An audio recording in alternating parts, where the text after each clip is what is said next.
नहीं। दुनिया में संसार में एक ही ऐसा व्यक्ति है जो कि तुम्हें शरणागति दे सकता है, तुम्हारे प्राण बच सकते हैं, और सुदर्शन को रोकने का साहस भी केवल उसके अलावा किसी में नहीं है। वह कौन है, कहां जाए? वह है अम्बरीश। मुनिवर अगर प्राण प्यारे हैं ना तुम्हें, तो दौड़ करके चले जाओ मुनिवर, अम्बरीश के चरणों को जाकर के पकड़ लो। ठाकुर जी देखिए, ब्राह्मण है, ऋषि हैं, लेकिन भक्त के पास में भेज दिया, जाओ दुनिया में बचा सकता है, सुदर्शन को रोकने का साहस दुनिया में तो वो केवल एक अम्बरीश के अंदर है। वो चाहे तो वो रोक सकता है नहीं। और दुर्वासा ऋषि भागे भागे जा रहे हैं आज।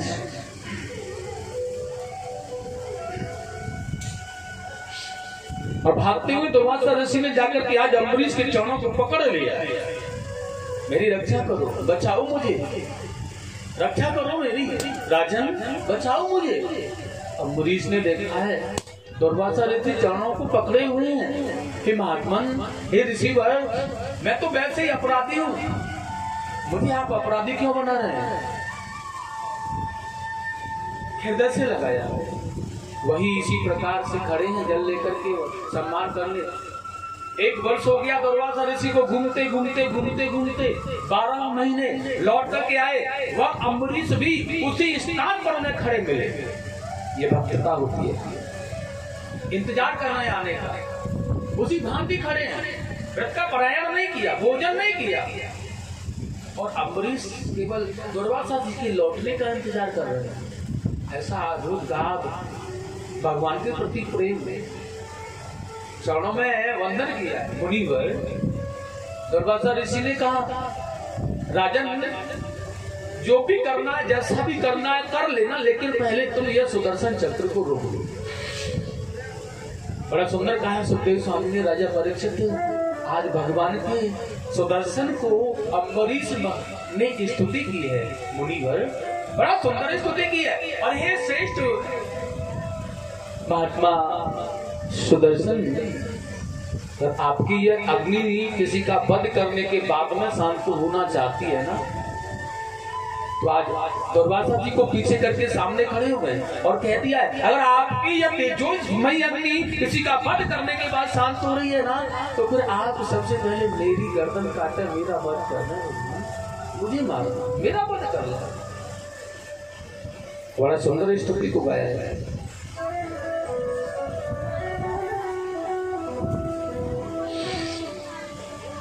सुदर्शन नमस्तुभ्यं सहस्रासयुक्तं प्रिय, सर्वार्थघातिनं विप्राय, स्वस्ति भूयात्तस्य ते। सुखदेव जी ने कहा है, दुर्वासा ऋषि भगवान सुदर्शन को रोका है, शांत होकर के तेजस्मयी अग्नि के द्वारा घूमते घूमते सुदर्शन विलीन हो गए। अब बड़ा सुंदर चरणों को धोया, चरणामृत लिया, पान किया, अम्बरीश ने भोजन कराया दुर्वासा ऋषि को, बहुत सुंदर भोजन कराया। और जब भोजन कराया है ना, दुर्वासा ऋषि ने बड़े सुंदर आशीष वचन कहे हैं। ऐसे भी भगवान के भक्त होते हैं जैसे आप हो राजा।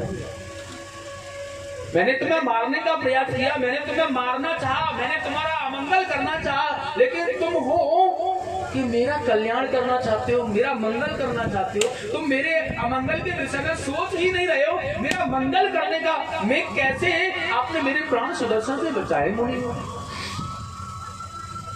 बड़ा सुंदर दुर्वासा ऋषि ने बहुत सुंदर स्तुति की। अहो धन्य अनंत दासाना महत्वं दृष्टुमघुं मे, कृतो वसोऽपि यजराजन् मंगलानि महीयसे। धन्य है आप राजा, और आपकी भक्ति, आपका निर्मल प्रेम, आपका भाव मैं कोटि कोटि वंदन करता हूँ। ऐसे हैं अम्बरीश महाराज। दुर्वासा ऋषि को विदा किया है, बड़े सुंदर भाव में ये चले गए। लेकिन यह वही दुर्वासा ऋषि है, ध्यान रखना है। दुर्योधन ने जिसकी सम्मान सेवा करने के बाद, क्योंकि वह तो छत्रपति था, अपने शिष्यों के साथ में पधारे, बड़ा सुंदर भोजन व्यवस्था की, लेकिन वरदान में क्या मांगा? पांडवों के पास चले जाओ।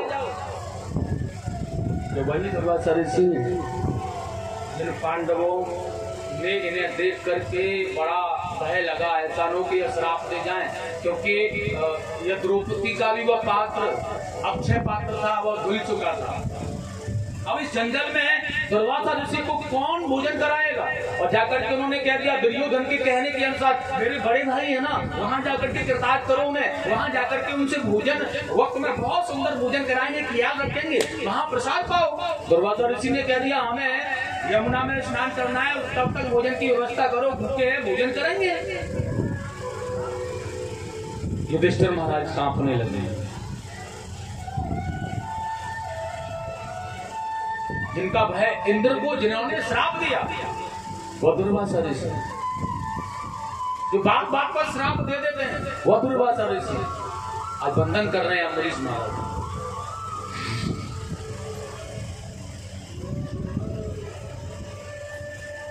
अद्भुत बात। आगे सुखदेव महामुनि ने कहा है, महाराज अम्बरीश महाराज के 3 पुत्र हुए हैं, विरूप, केतुमान और शंभु। विरूप से प्रसिद्धस्व नाम के पुत्र हुए, उसका पुत्र रतिरथ हुआ है। रतिरथ की संतान नहीं हुई है, और वंश रक्षा के लिए उन्होंने अंगिरा ऋषियों के द्वारा याचना की।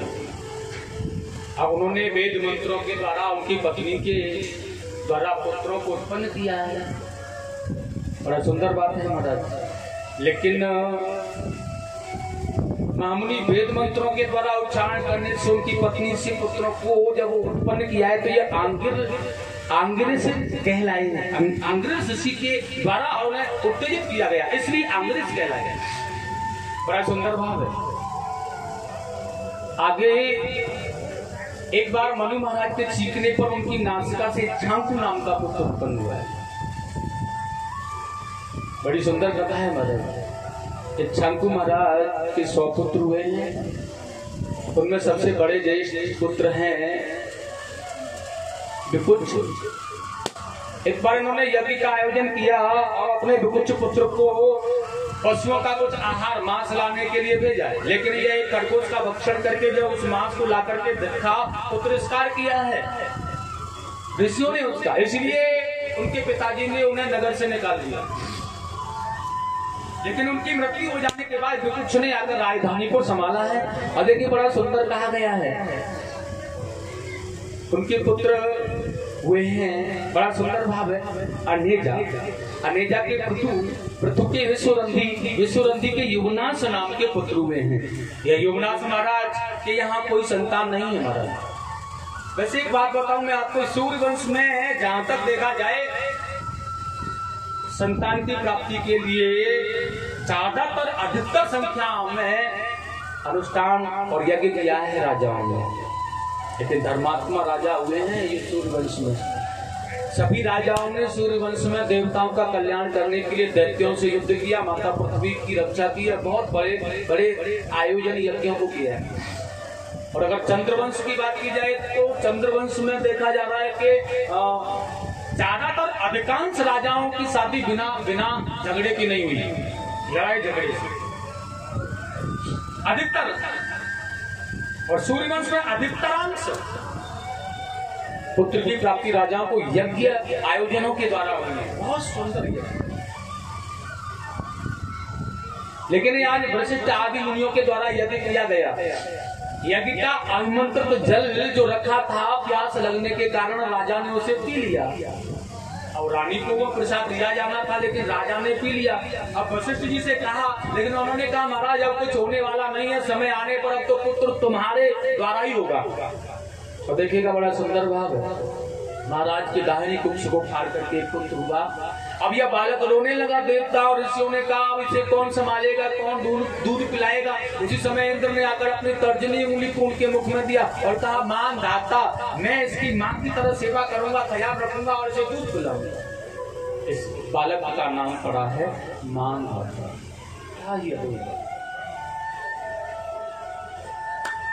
बड़े चक्रवर्ती सम्राट हैं ये मान दाता। आगे मानदाता ने बहुत से बड़े यज्ञों का आयोजन किया, बहुत सुंदर। इन्होंने बिंदुमती से 3 पुत्र उत्पन्न किए महाराज, पुरुपुत्र, अम्बरीश और मुचकुंद।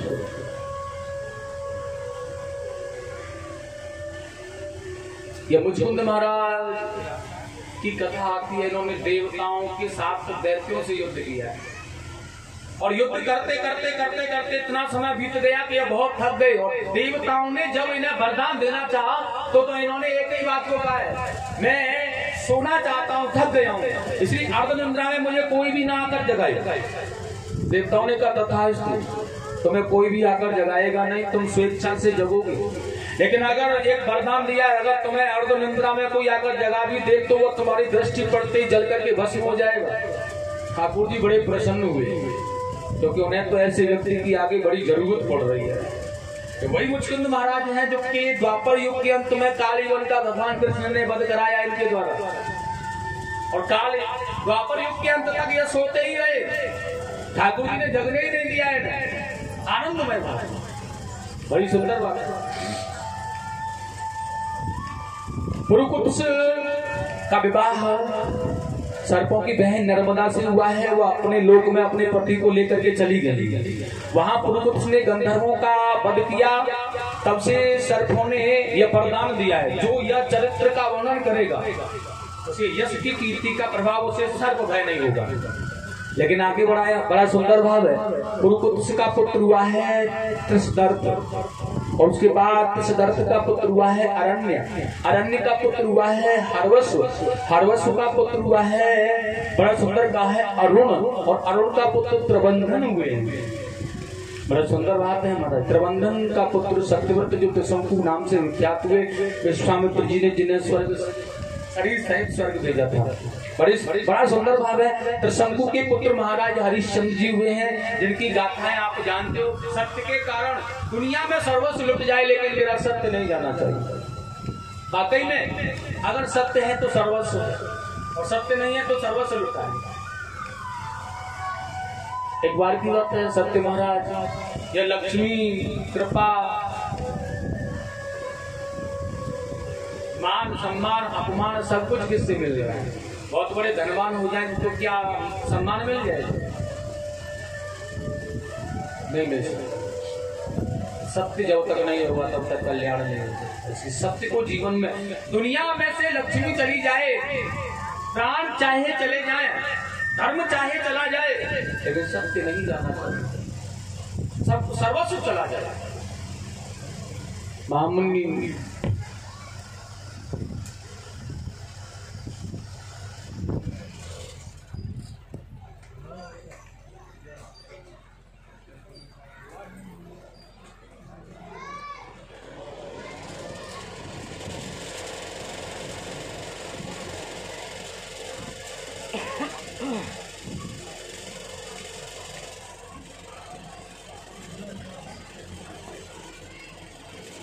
अपने सत्य को नहीं जाने दिया।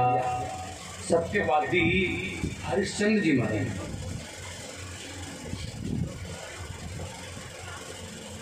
काशी में जाकर के बिक गए, लेकिन धर्म को नहीं छोड़ा, संकल्प नहीं तोड़ा, सर्वस्व दिया। और देखिए कैसा संकल्प किया इन्होंने। इन्होंने जो राज्य का दान किया था वो दान कौन सा था पता है?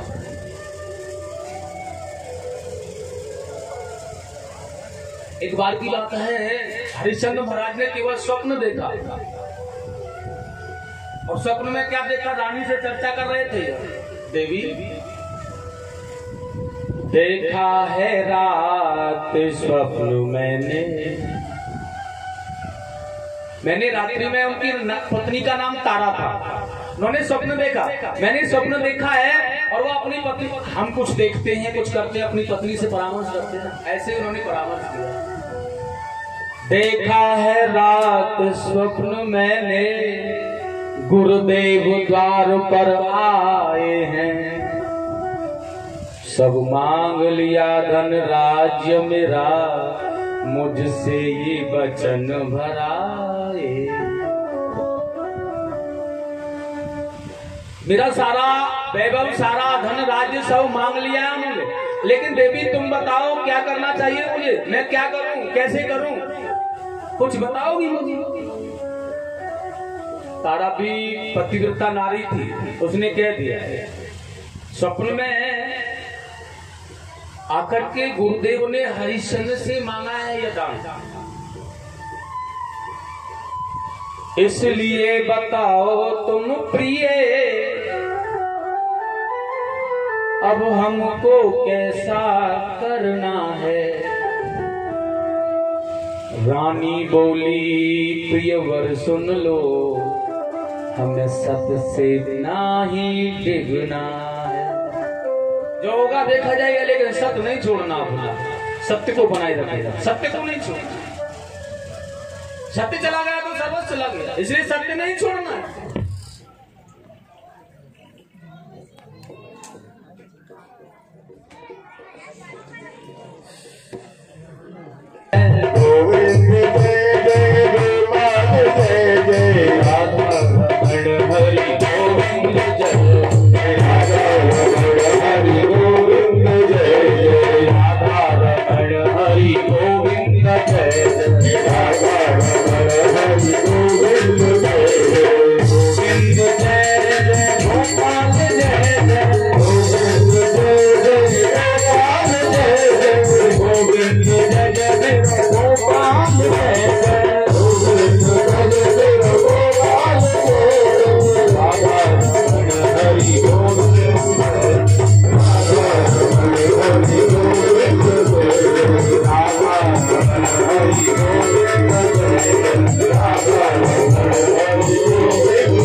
सत्य नहीं देखना चाहिए, कुछ भी करो। विश्वामित्र जी रिसीवर दरबार में पहुंचे, मंत्रियों से कहा क्या करना चाहिए भैया। मंत्रियों ने कहा महाराज स्वप्न रात्रि में ही तो देखा था, और रात्रि में स्वप्न देखने के बाद आंखें खुली, न कोई गुरु न कुछ, इसलिए आप अपने राज्य सिंहासन पर बैठो, प्रजा की रखवाली करो, जो होगा देखा जाएगा। और जैसे ही राजा हरिश्चंद्र दरवाजे पर दरबार में बैठे, राज सिंहासन पर जाकर के विश्वामित्र जी आ गए और कहने लगे सुनो राजा, यज्ञ करना है, हमें स्वर्ण चाहिए।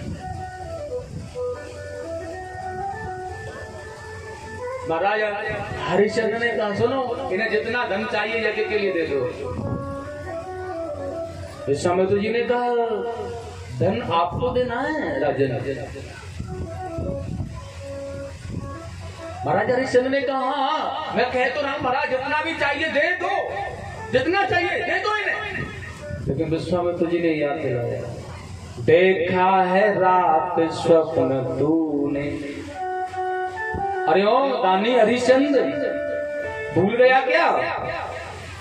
देखा है रात स्वप्न तूने, बतला क्या तेरी इच्छा है, दोगे या ना दोगे सब कुछ, अब होगी आज परीक्षा।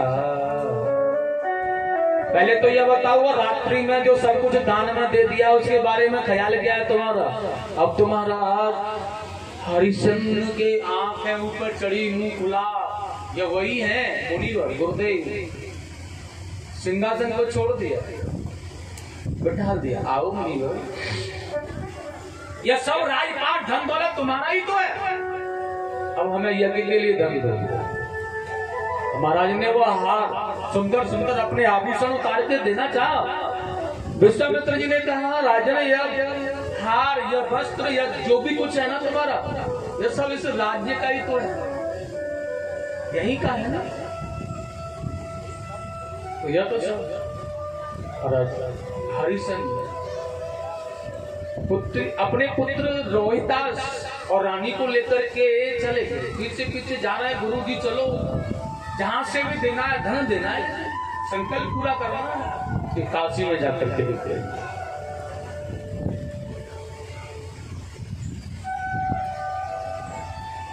और रोहितास और रानी को तारावती को एक पंडितानी ले गई। हरिश्चंद्र महाराज को एक कालू नाम का मेहतर ले गए चिताओं को जलाने के लिए। देखिए यहाँ समय का कितना परीक्षा कैसी दी है इन सूर्यवंशी लोगों ने, कितनी बड़ी कठिन परीक्षा। पुत्र भी मर गया, सर्प आकर के डस लिया उसे, नाना प्रकार की वेदनाएं, नाना प्रकार के कार्य, लेकिन फिर भी परीक्षा में सफल हुए। ऐसे महाराज हरिश्चंद्र की गाथाएं, पवित्र आनंदमय भाव, बड़ा सुंदर भाव है, अद्भुत खेल है। हरिश्चंद्र महाराज के पुत्र हुए हैं रोहितास और उनके पुत्र हरित हुए हैं। हरित का पुत्र चंपू, उसके बाद सुदैव का पुत्र विजय हुआ है और विजय का बरुक का बाहुक हुआ है। बाहुक से शत्रुओं ने राज्य छीन लिया था। या गुरुओं के पास में जाकर के अपनी पत्नियों के साथ रहने लगे थे, लेकिन गुरुओं ने उन्हें प्रसाद दिया था। उनकी पत्नी कोई पुत्र हुआ, लेकिन विमाताओं ने उन्हें विष देकर के मारना चाहा, लेकिन गुरुदेव ने अपने मंत्रों के द्वारा उस पुत्र को जीवित रखा है। उसके सर पर विष रखा है, विष को गरल बना करके ये जब बालक जन्म लेता है तो इसका नाम रखा है सगर। महान प्रतापी राजा सम्राट हुए सगर, 60,000 पुत्र इन्हीं के थे। हमारा बड़ा सुंदर है, इन्होंने अश्वमेध यज्ञ किया है, जिसके अश्व को इंद्र ने चुरा करके कपिल मुनि के आसन में बांध दिया। पुत्रों को आदेश किया, इन्होंने पुत्रों ने खोज करना चाहा। पृथ्वी को खोदते खोदते खोदते महासागर के पास पहुंचे और अश्व को बना देखा है। बुरा भला कहने लगे, मामुनि कपिल को देखा है, देखो कैसा साधु बनता, बन बैठा अश्व चुराए है, और सीधा सीधा सा लगता है, बक ध्यानी ध्यान लगाए। जैसे बगुला बैठा रहता है ना ध्यान लगा करके, वैसा ही ध्यान कर रहा है, लेकिन हमारे पितामह के अश्व को लेकर के आया है। कितना निर्दयी है, बताओ क्या क्या मतलब है इसका। लेकिन जैसे ही शोरगुल, मारो काटो पकड़ लो, ऐसे ही हल्ला गुल्ला हुआ। कपिल भगवान के नेत्र खुले, उनकी दृष्टि पड़ते ही 60,000 राजा सगर के पुत्र जल करके भस्म हो गए। सुखदेव स्वामी ने कहा उनकी दूसरी पत्नी केसनी के पुत्र असमंजस का पुत्र अंशुमान हुआ है, बिल्कुल सादा प्रवृत्ति का। उनके बाबा ने कहा, बेटा हमारा अश्व ढूंढ करके ला।